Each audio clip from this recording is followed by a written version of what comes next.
This whole situation with EA and Dragon Age Veilguard and their other games underperforming by massive numbers makes me think a lot about Square Enix's current situation with their recently underperforming games and what they can do to make sure that they don't undergo the same fate that BioWare is dealing with now that they are under EA's leadership.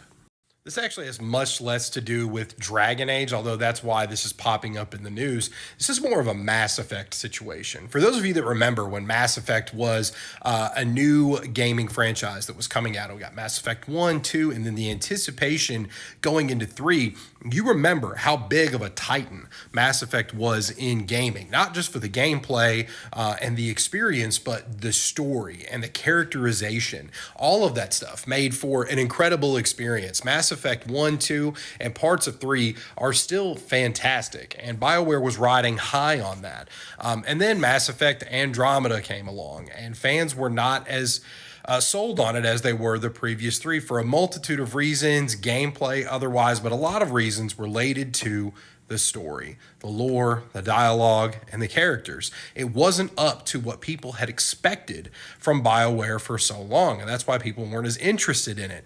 There is another Mass Effect that's been in development, but it's been in development for years, and with this new situation with EA, who knows when we're going to actually see that new Mass Effect, because with Dragon Age underperforming and the previous Dragon Age behind that underperforming, they have to be a little bit weary about the next entry that they are going to put out there on the market, because the other ones have not been as well received for a lot of different reasons. So, what does that have to do with Final Fantasy XIV or Square? Two totally different companies, two totally different games. Mass Effect, BioWare, they were once on a pedestal for amazing storytelling, on top of the other gameplay elements, which were good. The games were fun to play, still are.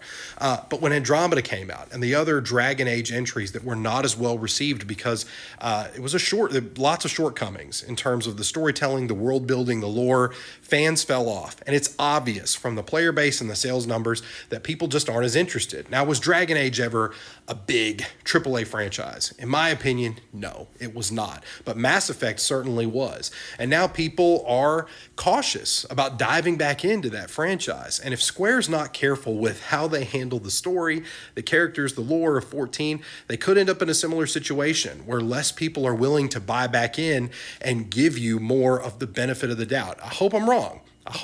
And I would love for 8.0 to be a huge pivot that brings a lot of people back into the fold. But, there's less wiggle room in terms of AAA game development now. So Square has to be really careful of how they develop their stories, their characters, and stay consistent with what they've provided for so